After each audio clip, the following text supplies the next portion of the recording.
Hello artist! I thought it was time to do another face to camera video. I haven't done one in quite a while. First of all, if you're new here, hi, welcome. My name is Irit. I'm an intuitive mixed media artist based in Austria and Europe. And on my channel, I share my artsy adventures. If you enjoyed this video, please give it a thumbs up and I would love for you to subscribe. I post, hopefully, new videos every week. I will put timestamps below so you can skip around if some parts are more interesting to you than others. I know probably most of you are excited about the watercolor mixtures, so we'll start with that and then we'll move on to some life update stuff.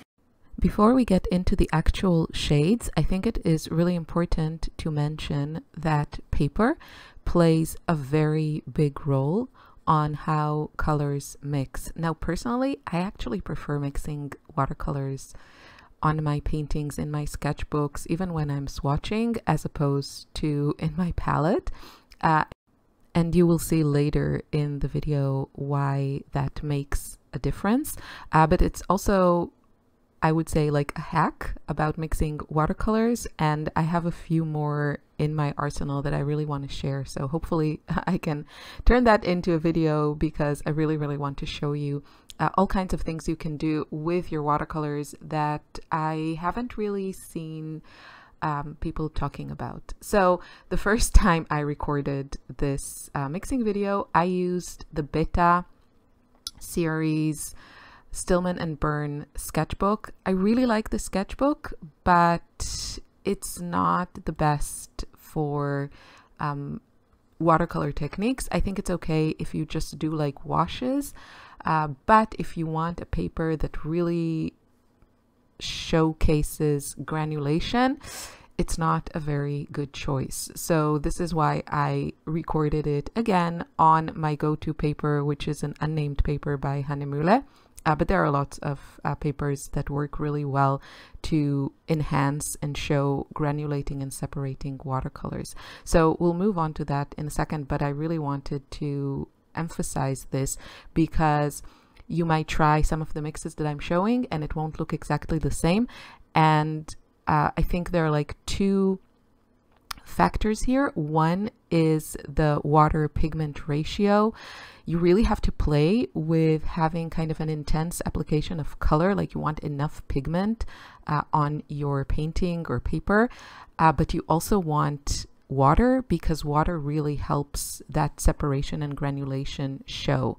And then the other major factor is the paper. So let's get into the specific mixes. Later in the video, after I finish swatching everything, you will see a close-up of all of the mixtures. I go through everything again in better lighting because it was already evening when I filmed this. So don't worry if you can't really see like every little detail. I will show you when I finish mixing. So the first series is mixing Lukas Cobalt Turquoise with a bunch of like very light and somewhat opaque watercolors and also gouache. I painted a lot of like beach scenes and I was also practicing a lot, and this is a really great combo. The Cobalt Turquoise, I'm using Lukas, but every brand makes this color. It's just named differently. Usually the pigment is PG50 usually, and it's just like this very lovely cobalt opaque granulating type of teal or turquoise. And it plays very well with these like warm orangey yellows. So I wanted to show it to you, and again you'll see the close-ups at the end, but these are like really great combos for very light and bright beach scenes with like different twists. So you can see with the Naples yellow you get more into the greens, and that really looks great when you're trying to make like bright beach scenes with like turquoise water and yellow sand. But I also like taking it in a slightly different direction with the Winsor & Newton Light Rose Gouache. That's the third mixture.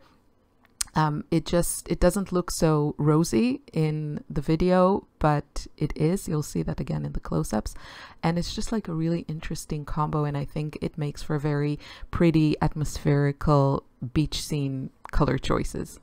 Now for a much more dramatic look that also would work really well for capturing kind of, you know, that island water, try mixing ultramarine turquoise with lunar earth, or any kind of like super bright, deep, vibrant turquoise. I'm using ultramarine turquoise because it has also a bit of granulation from, I think there's French ultramarine in it, like the pigment. And Lunar Earth is one of the Daniel Smith Lunar series that they are all very granulating, and they're fantastic for playing around with mixing unique colors. And here you really want to kind of load up on pigment and also load up on water. And as things like dry and kind of move around a bit, you can really create lovely effects that imitate those like rocky turquoise waters. So I really enjoy playing around with these mixtures.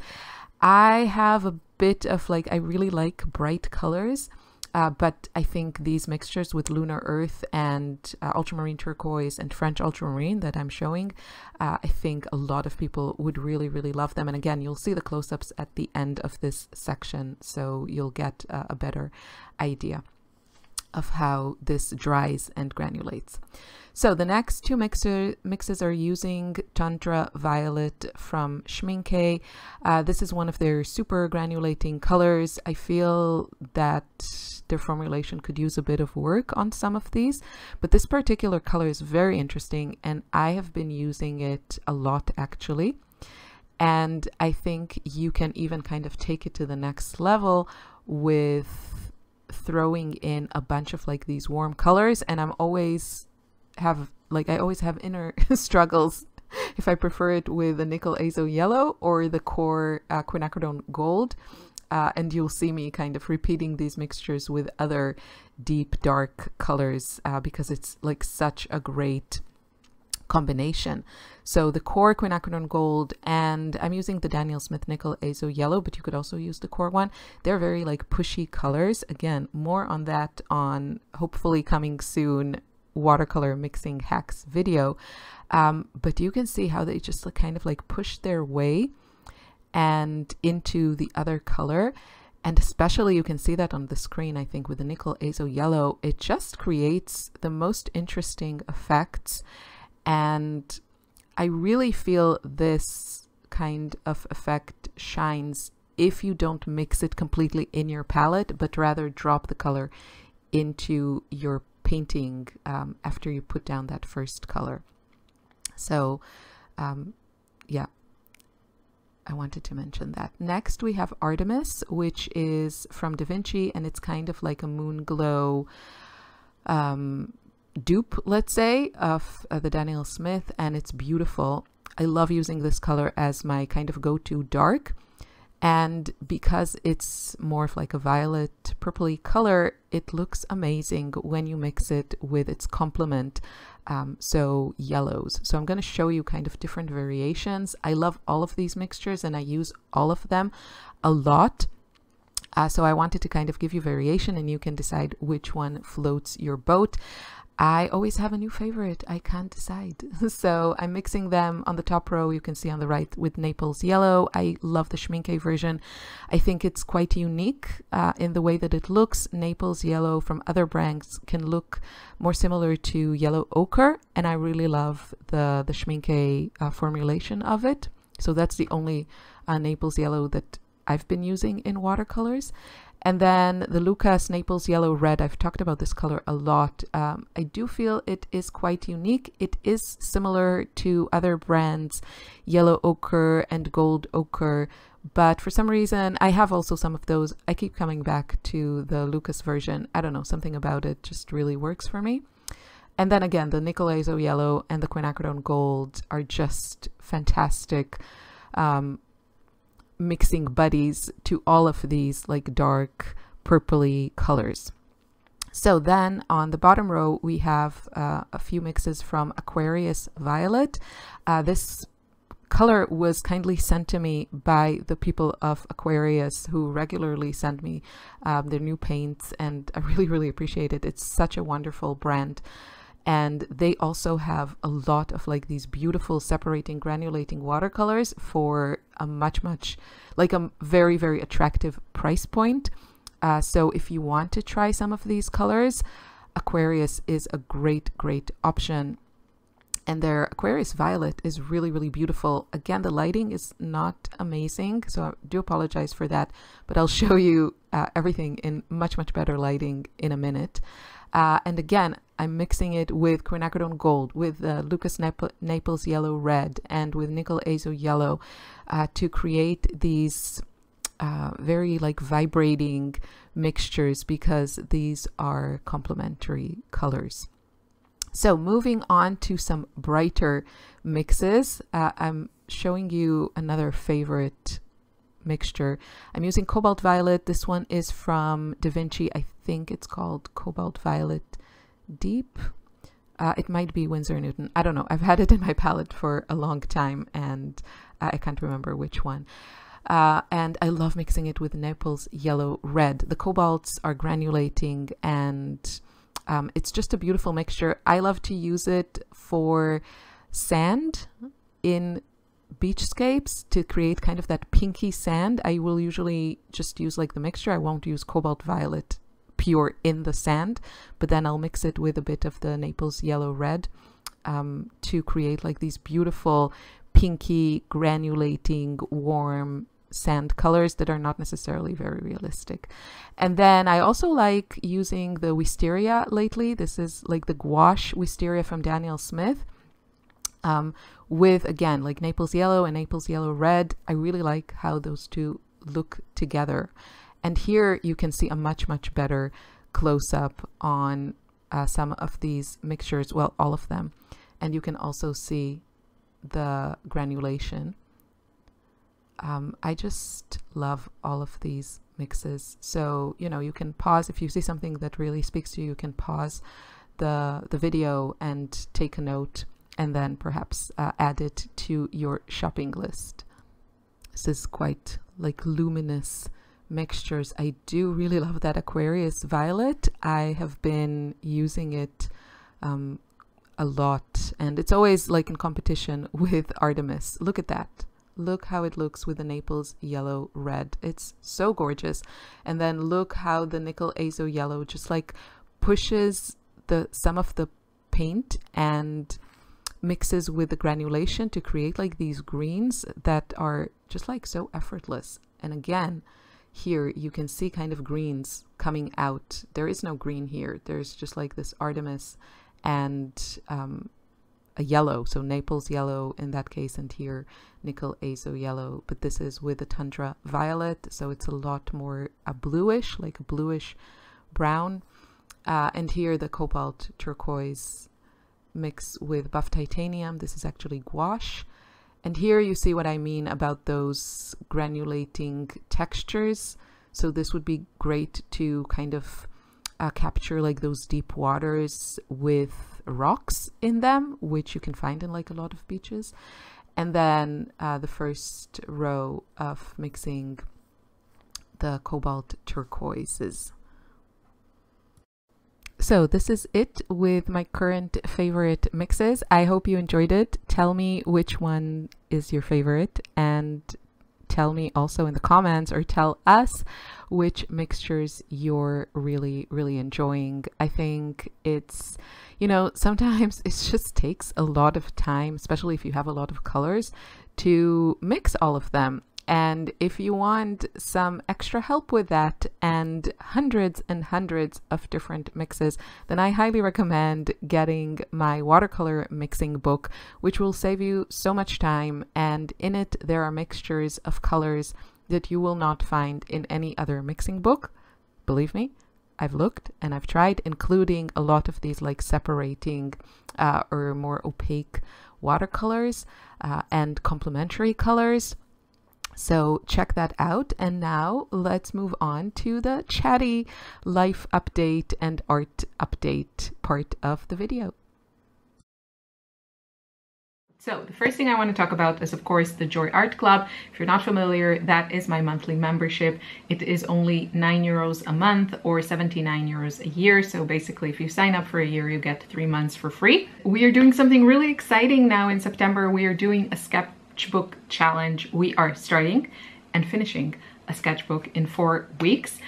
We just finished week number 1. So if you want to join this challenge, now is a great time to do it before I drop the second week content at the beginning of next week. Hopefully I'll get this video edited and up during the weekend.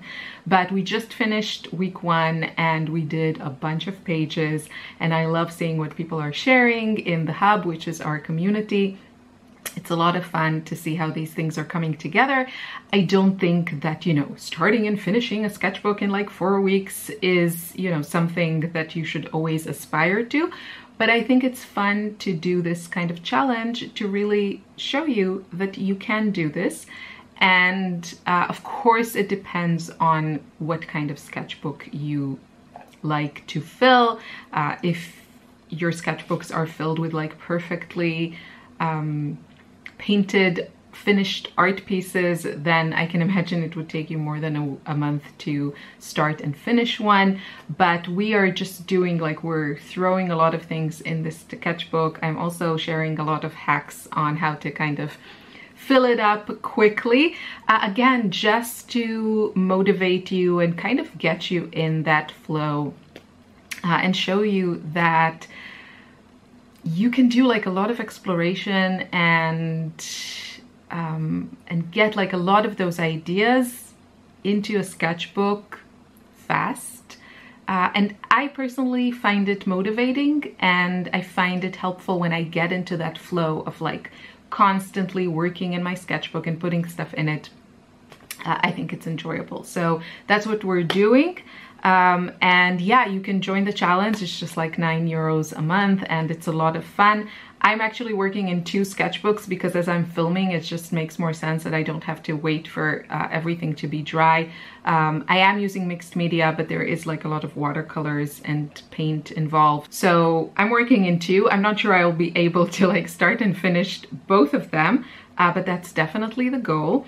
And I'm working on in the art creation sketchbook. I've fallen in love with these in the last months, like since spring, so probably May. This is the 4th one that I'm working in. And so this is one of the sketchbooks that I'm working in. The other one is the Pith sketchbook. This is the size Cara Cara. I really like it. It's kind of a non-intimidating size, but it's not too small. Like the smaller size, it's just too small for me. I use it for like swatching. But this, the Cara Cara, is a great size.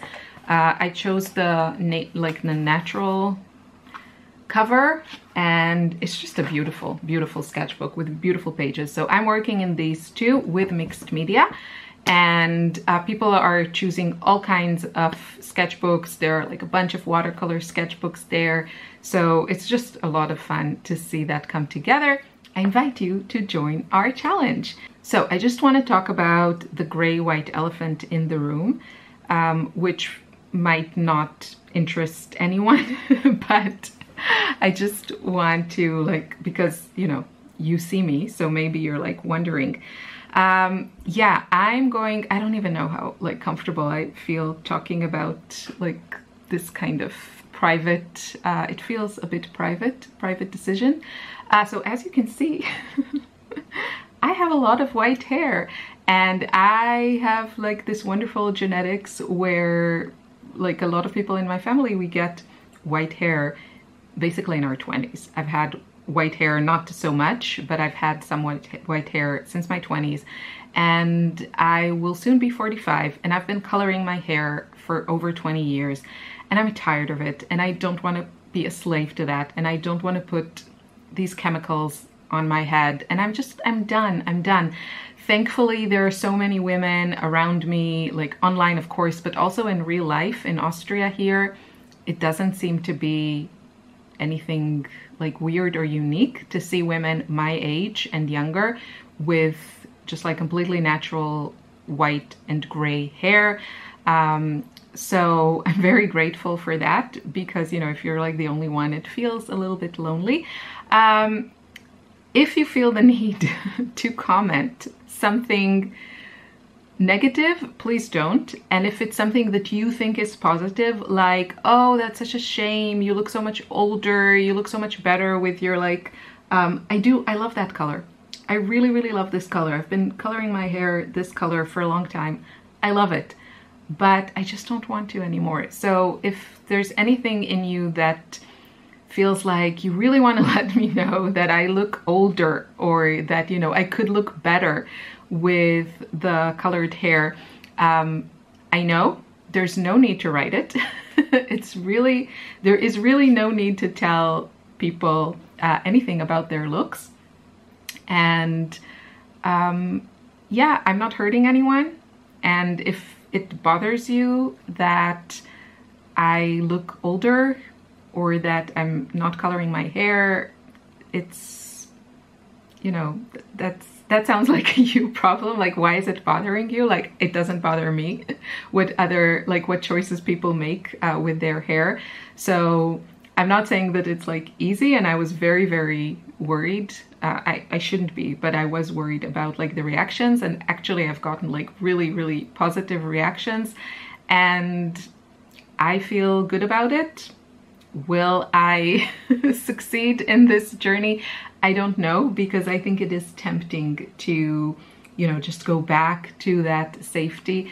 But I'm actually really excited. It seems like I didn't know like a lot about this, but, you know, the algorithm kind of sends things my way on Instagram. And it's just lovely to see the different patterns of white and gray that women get. So in my case, I have like a lot of white in the front, but actually the rest of my head is pretty just like gray. And I'm really excited to see myself with just like my natural hair. And it's just like a funny thing, because I did, was it last year? I think in 2023, I did the color analysis. I talked about this on my channel and I have a video about it.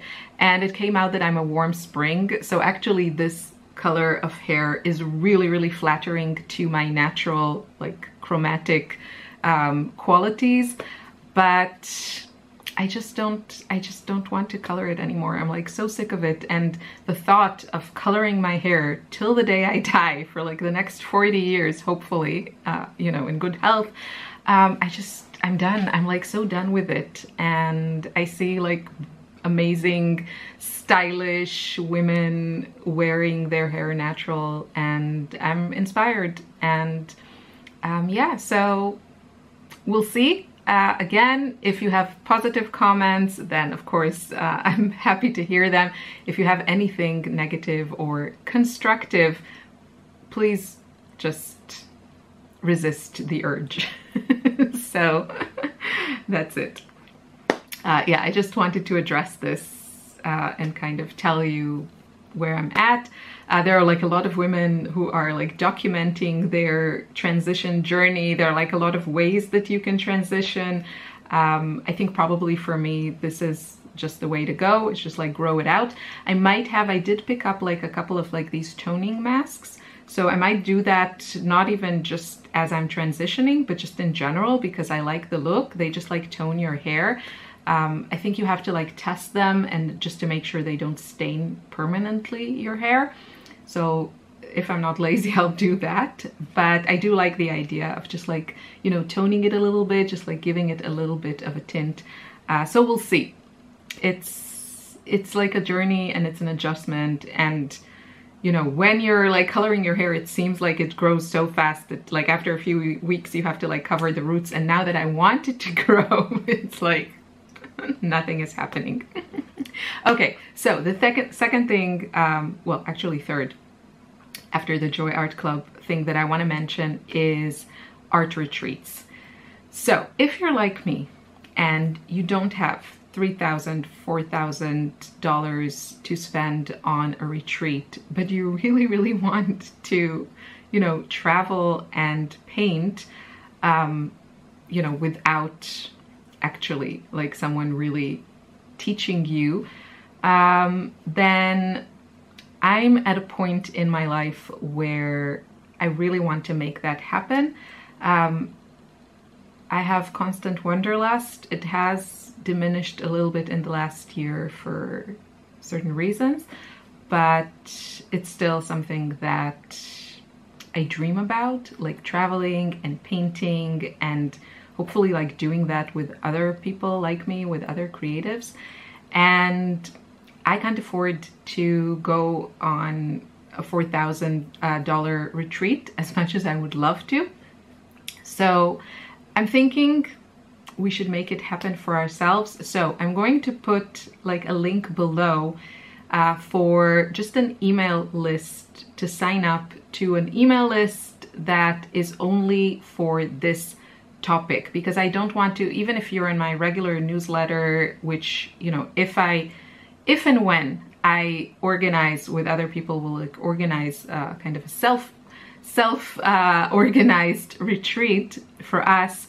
So I'll probably mention it in my general newsletter so that people know, but if this is something you're specifically interested in, then I'm going to create a separate email list so we can communicate specifically on this topic. So there will be a link below where you can sign up for that and make sure that you are updated with any or every such plan. What I was thinking, because I know we've talked about this in the Joy Art Club Hub, which is our community. I know there are like a few people there from Germany, and I'm in Austria. So I thought maybe we should do just like, you know, a little, just dive in and do like a little weekend in Berlin. I've never been in Berlin, and I'm really, really interested in that city. The history of it is fascinating to me, and I just know there are like amazing museums there, and hopefully food, because that's always the thing with me. You have to have good food when you're traveling. There's something about like having bad meals when you're traveling that just like kills my soul a little bit, is what I feel. But it's like one thing to have it like at home or in your hometown, but then when you travel, and my motto is always like make every meal count, and when you have a bad experience, it's just like really, really sad. Anyway, so I'm thinking of like a meetup in Berlin for a weekend. Hopefully the people in the hub can join that. That is someplace that is very easy for me to get to. I know most of you are not from Europe, so that is a bit sad that, you know, we probably can't do like these quick little weekend meetups, but I also have something to say about that in a bit. So long story short, if this is something that sounds interesting to you, then yeah, sign up for that email list. I don't know, I talked about this in the past, and then I haven't talked about it in a while, not because it hasn't been on my mind, just because like a lot of stuff has been happening. But that is something that I'm still very, very interested in, and I would like to make that happen at some point, because I do want to travel and paint, and I could do that alone, but I think it's more fun with friends. So yeah, if this is interesting to you, then especially if you're in Europe, then sign up for that list. There'll be a link below. It's just to get emails relevant to that. Okay, so I'm gonna switch up the order of my list. Travel plans. I will be going in October, hopefully, if the world doesn't explode before that.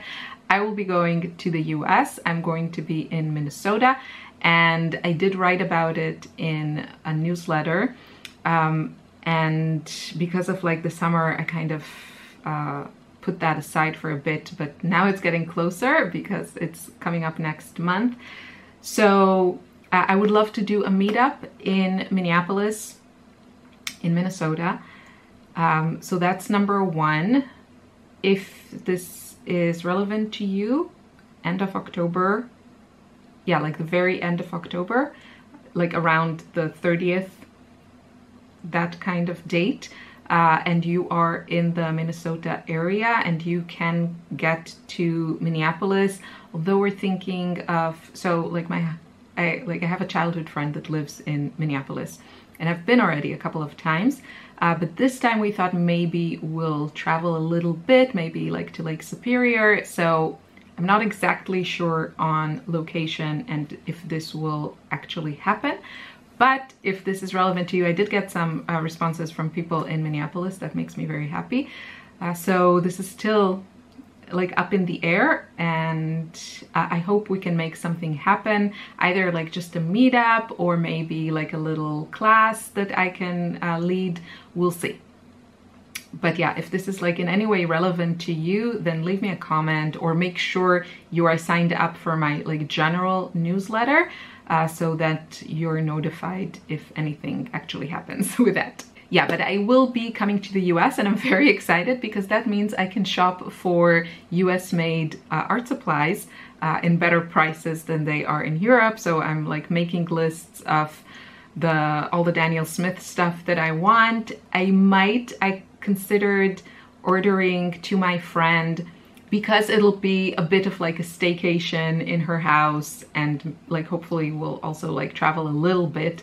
But I think for most of the time we'll just be in her house and, you know, just like spend time together, which we rarely get to do since we live across different sides of the pond. So I did consider ordering a bundle from Nova Color. I've been wanting to try their paints, and they just have like these cute bundles that are curated by artists.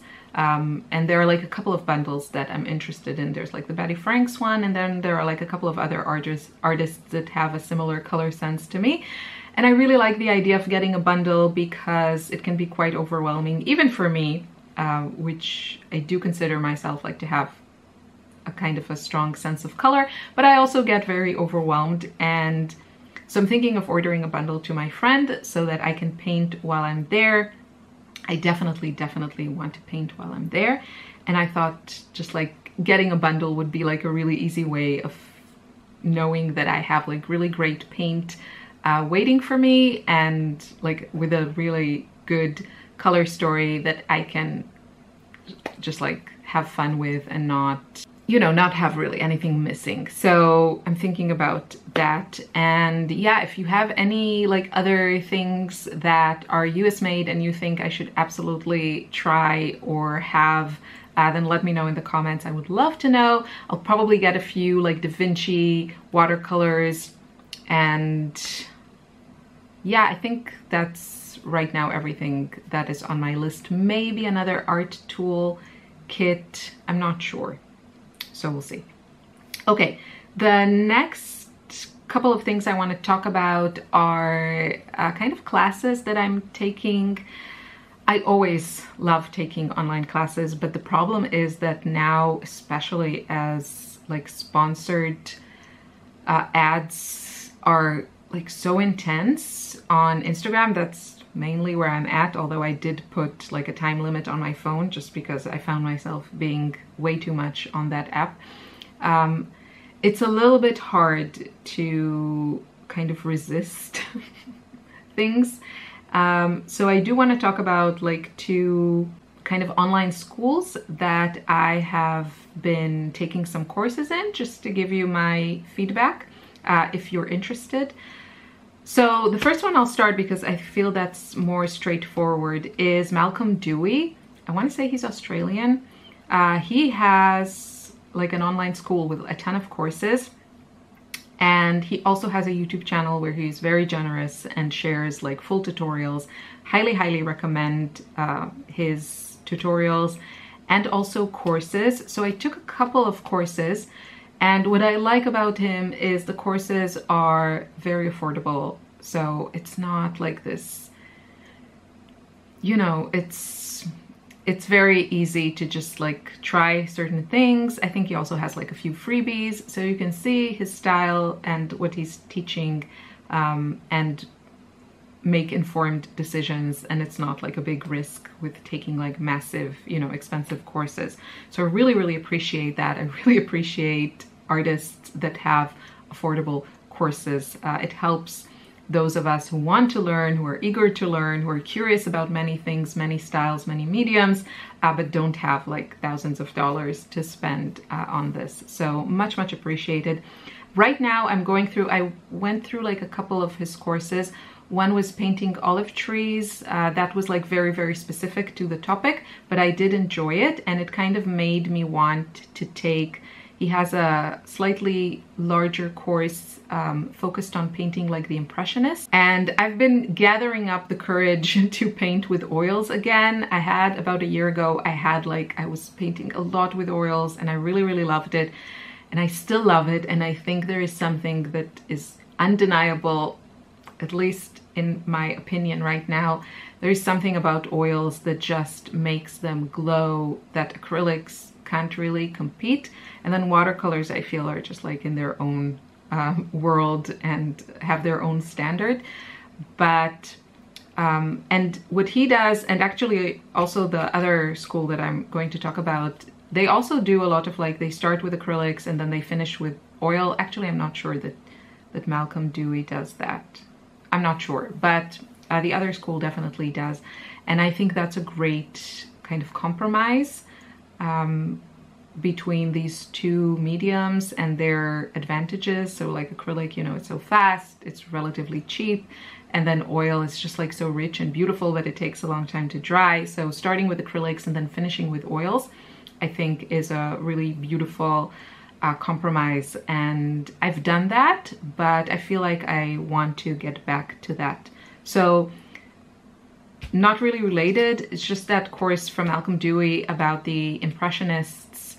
It's really lovely, and I feel like there is a lot in there.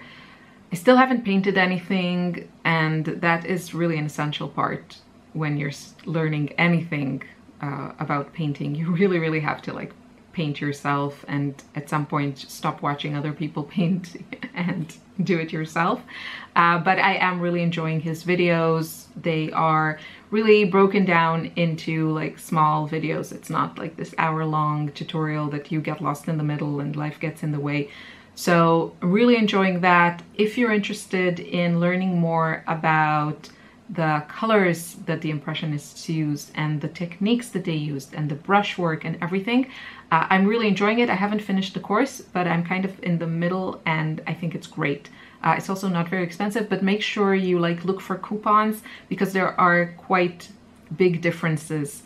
I think I paid around $60-something for that course. I think something in that area. So if you see a much higher price point, make sure you look at his videos. He will have coupons there, and just like do a little bit of research before. Sometimes like one page will have a link to a discounted like checkout and another one not. So just look around before you hit that buy button. But yeah, highly recommend it. And then the other courses that I've been like sampling that I have a little bit more of an ambivalent opinion is the Milan Art Institute, I think they call themselves. So this is like a family of artists, and they have been like the algorithm on Instagram has been pushing their paid like promotions really, really hard. And so I decided to take, I think I bought like 3 small classes. One is called Divine Color Theory, which I was most curious about, and having seen these, they're called like master classes, and they're around 3 hours. You sign up for kind of a live recording, and then you can participate in the chat and ask questions, and then you get access to the recording. I think it's like lifetime access. So I didn't attend any of these live. I just like watching the replay. And so I took the Divine Color Theory, which I almost finished, and then now I'm going through that. They have like a abstract. It's $25 for each of these like master classes, as they call it, and it's basically a demo. With the abstract one, I think I watched about an hour of it. I really enjoyed it. I'm mostly now, I do a lot of abstract work, and in the last year I have done a lot of abstract work, and I keep trying to find good like educational material, and it's not easy. There are some great lessons there. A lot of it is artists showing you what they do and kind of telling you, you know, do what I do. And then some are a little bit more conceptual and just like help you a little bit more with principles, which then you can apply it to your style. So I haven't found a really great like one go-to place when it comes to abstract painting. There are a few courses that I've seen that are just like too expensive for me, and it also might be that it's actually not the right way to go about it, to look for like a one-stop shop for all of it, because you do want to learn, I think, in my opinion, from a variety of artists. Probably wherever, like whichever courses you choose to take, you'll probably want several of them, or, you know, read several books, or check different resources to get a more well-rounded education, sounds like a big word for it, but knowledge about painting abstracts. So yeah, so I am really enjoying that masterclass. I'm like 1 hour into it, and I have felt very inspired to start painting, which is always a good sign for me in my book of like a good course where it really gets you excited and not too overwhelmed with starting to work on whatever it is that you're learning. But the other one, the Divine Color Theory, to me was a little bit disappointing. They have like a bit of unique concept. I don't want to give it all away because it's their like intellectual property and everything. But I felt a little bit lost there and a little bit unsure on how to apply it to my own process and setup of like my color palette. It really is an interesting concept, and I really want to learn kind of more about it.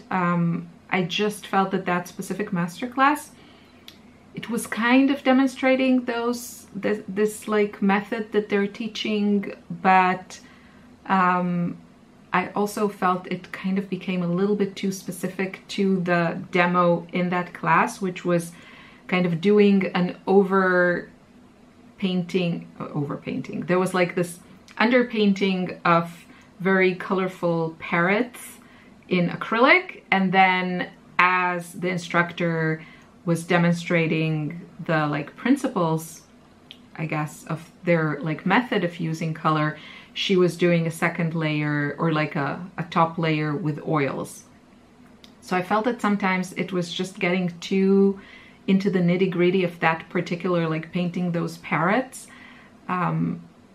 instead of really explaining more on how to do this like setup and work with this method. So I don't know, for me it was like a little bit like I'm really interested in the concept and how they use color, but it was also like, okay, so now I guess I need to learn more or take like one of their like huge courses to actually understand this method, which, you know, it's legitimate, and if it's something that they developed and is like so unique and so amazing, then maybe that's how it should be. But it was a little bit disappointing for me. And yeah, and that kind of brings me to the other thing that is a little like, I understand all these things, and you know, I also have my own business, and probably I'm not as successful in it because I don't market myself as effectively and maybe aggressively as others do. Which maybe I should. I just kind of feel uncomfortable with that. And that's just, so I do feel that they are, you know, pushing, or let's say, okay, advertising their mastery program, which sounds lovely. And I've read a few reviews. So a lot of people seem to be like pleased with it. It costs like thousands of dollars. Yeah, I'm the kind of person like I can be an impulsive shopper, especially when, you know, it's like this shiny object that promises to solve all of my problems. And yeah, and then I read a few reviews that were not so great. I don't know. I'm sure they are really lovely people and they seem to be successful artists, although, you know, everyone now is selling a course on how to be a successful artist. And I feel like a lot of them, I'm not saying that this is the case about the Milan family. I believe what they say, that they've sold like thousands and thousands of paintings. So for sure, they have some authority on the subject, but there are like a lot of people on Instagram that are just like selling courses, and that's how they're making their money, not necessarily by selling their art. So it's just, being a very honest person, like very, very honest, let me tell you a little anecdote.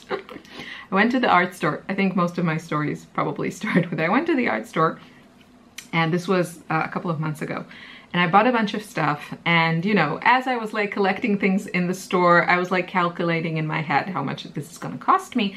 And you know, I was like at the cash register and I was looking at her and she was like, you know, scanning every item, and then everything kind of happened so fast. And you know, I paid the bill and I went outside and I was like, that can't be, like it cost me really like a half of what I expected. And I didn't have like a super accurate estimation, but it was mostly like pencils and markers, and I knew how much each pencil and each marker cost, and I knew roughly the number that I took. So, you know, I guesstimated that it would be like around 70 euros, and I like only paid 30 something. I was like going outside, and then kind of it hit me, you know, I was in the moment like wrapping my stuff. I didn't really think about it, you know, just like mit Karte bitte, just like with a card, I'll pay with a card. And then I went out and then I was like, I was standing outside. It's like I looked at my stuff and I looked at the receipt, and you know, I could see that like half the things were not scanned. Something in the system, I guess, malfunctioned. I was like, did the gods of art want me to have these supplies? I mean, the universe obviously wanted me to have these supplies. No, I'm kidding. But there was like that moment. I'm ashamed of it. Of course, I went back, she scanned everything, and I paid another like 30 something euros. But it was just like funny. So my point is like, I'm very, very honest. So when I see people on Instagram, like, you know, that seem regular, that they don't seem particularly like criminals or something, and they are promising the world, I want to believe them. Like, I want to believe that they have discovered the secret to becoming a millionaire from selling, you know, your mixed media creations. I'm just joking and like sharing it on Instagram. But yeah, there are a lot of people there that are, yeah, making money from promising things. And I know this is like a tale as old as time. These are just like new methods of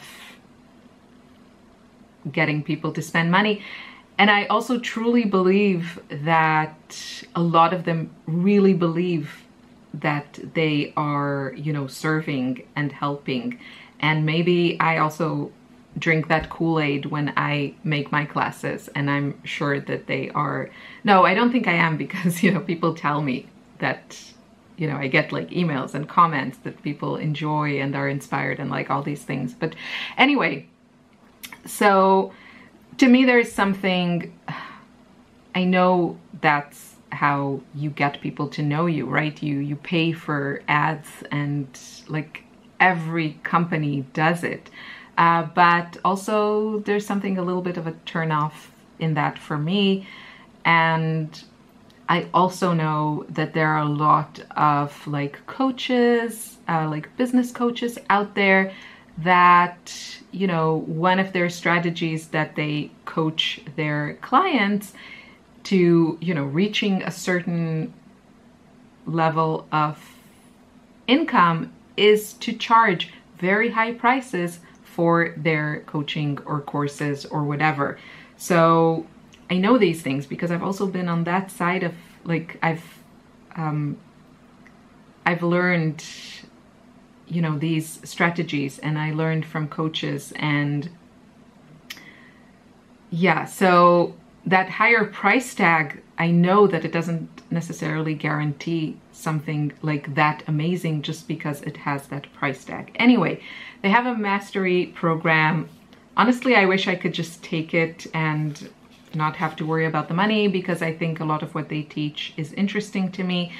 And I did read like a couple of kind of harsh critiques. So yeah, so I'm a little bit like that abstract masterclass, you know, for $25. I think it's very enjoyable. I'm in the middle of that. I did also get one about painting florals, because I'm always like, florals is like one of these subjects that I keep coming back to, so I really enjoy it.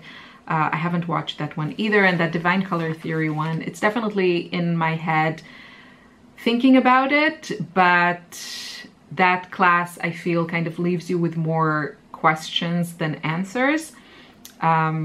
And again, maybe their like method is like the one that will help you create the best pieces. I don't know, but yeah, I found that like master class a little bit confusing, let's say it like that. So just like sharing. Two more things that I want to talk about. One is studio stuff. I'm really anxious to do something with this wall here. What I would really love to do is, first of all, I would like to add here at like the bottom some sort of canvas storage system, because I don't know if you can see, but I have like a bunch of canvases just like leaning against the wall, which is a fine and legitimate way to store them also. But I would like to have just like a simple shelf, you know, just like a shelf that where you put books on, but just something that fits in its dimensions to larger canvases. So I would really love to do that here. And then I would really love to get some sort of storage solution for all of these books that probably has doors on it. I think the doors are a little bit more dangerous with my art supplies. It definitely looks better. It looks tidier. But with art supplies, it also just hides things that I have.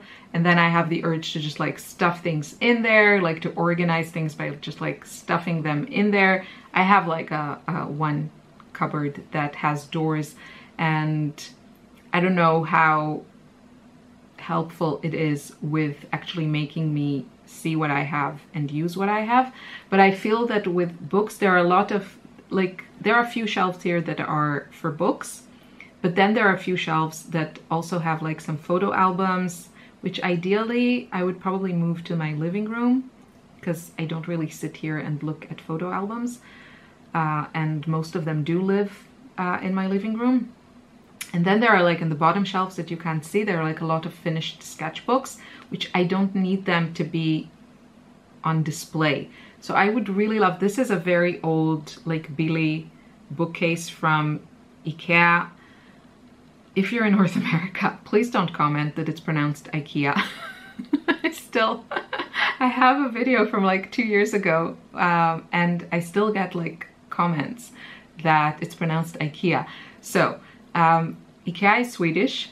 It's pronounced IKEA. That's how it's pronounced in Sweden, where it's from, and in Europe. In North America, for some reason, you pronounce it IKEA. That is not the correct pronunciation. You're free to pronounce it however way you choose, but please don't leave me a comment correcting my pronunciation. Thank you. Okay, so this is an old bookcase, and I know these come with doors, but this one is so old, so the new doors, like the design was changed, and now the doors don't fit these. That would have been just like the easiest solution, just to buy a door and install it, but I can't. Ideally, I would just want to buy like something used. Ideally, I would want it to be like full wood and maybe like painted and have something with doors, but I don't really have a way to transport everything. I talked about this in a different video, so I don't know. I do know that I want to like really do something on this wall, and I really want to like paint it all kind of a shade of coral. not too bright, not too dark, but I do want to kind of paint it. And also the door, I really want to do it, but I'm very lazy and I don't have the budget for it, so we'll see. If you have any super budget-friendly solutions that you can think of, let me know in the comments. So that's one thing. The last thing I want to mention is a shout out to Sandy Hester, which, you know, if you don't know her, then, I mean, I'm not saying stop this video and go watch her, because that would be a little bit stupid. But once you finish watching this video, then go over to her channel, because it's amazing. And every one of her videos is like eye candy, a joy to my color artistic senses, and she's amazing. And she was just in Italy on a retreat, which I wish I could afford, but I couldn't. Thankfully, it was at the same time as my planned, like way ahead of time, planned summer vacation in Greece, so I wasn't feeling the FOMO as deeply as I would have felt it had I been here in Austria, because Italy is very close. But yeah. So I'm super happy for those that got to attend that retreat. I'm sure it was amazing. She's amazing. And I tried her concept of a color palette. This is for acrylic paints. And she has this concept with like paint pots. You can see it on her channel, but if you really want like a breakdown explanation of it, she has a course all about acrylics. And there, like, she talks about it a little bit more in detail, but you can see an interesting system. And probably the first one that I feel is really helpful if you know, like me, you don't really like that step of like setup when you want to paint with acrylics, that you have to like squeeze paints, decide which paints you're using, all that stuff. When you just want to paint, or maybe you have just like 10 minutes. So her concept is great. I didn't have a lot of hope for this like staying fresh. So the paint is just in these like little pots. I didn't, you know, I was away on vacation for like almost 2 weeks and I didn't touch it. And I didn't touch it for a week after I came back. And I didn't touch it probably for a few days before I left. And it's all still like nothing really has dried. This is, I'm pretty sure, kind of an airtight box. I made sure every time that I used the paints to kind of spray them with water, and I also kept a few tissues that I kept like spraying with water. Nothing till now got moldy. And today I like opened it and I had zero expectations. I was planning, I was expecting it to be completely dry. And I think, yeah, everything I tried was still like workable. I'm so happy with it. I got to just like paint and throw paint like on my sketchbook, because I'm now working in my sketchbook because of the challenge. So definite shout out to Sandy's paint palette. I know they're like the stay wet palettes. I don't really actually have one that I haven't been able to convince myself to set up. I know some people love them, swear by them, and they're very good to keep your acrylic paint workable, but I'm really enjoying this method. It can be like a little bit bulky, but I have a bunch of colors in this box, and to me it doesn't take up too much space, so really love it. So thank you, Sandy, for kind of coming up with that system. It's fantastic and very enjoyable. And I think that's it. So as usual, chatty all over the place video. That's how it is to live in my brain all the time. Yeah, I hope you enjoyed those watercolor mixtures. This is, I still haven't filmed it, so I'm recording this because I really wanted to include something like a little bit more concrete and helpful in this video than just like me chatting and, you know, trying to follow my train wreck of thoughts.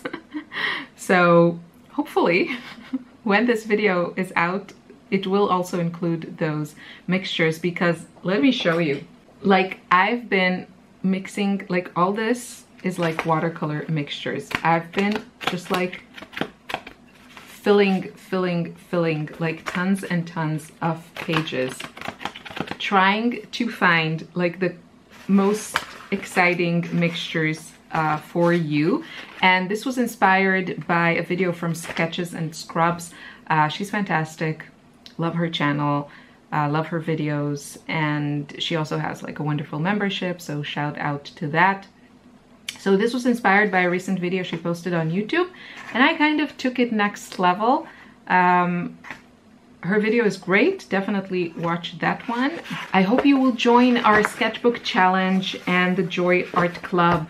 This is the first year of this monthly membership, so I'm building it together with the members and kind of seeing, you know, every month I kind of look at and see which videos were the most popular. So this is really a chance for you to be a part of it and kind of help me create content that you would like to see. So I would love to see you there. Please join us. And yeah, it's only €9 a month, so you can try it, see how you like it, and then, you know, decide if you want to stick around. Suggest things that you would like to see. And I will see you very soon in another video, hopefully. Take care. Bye bye.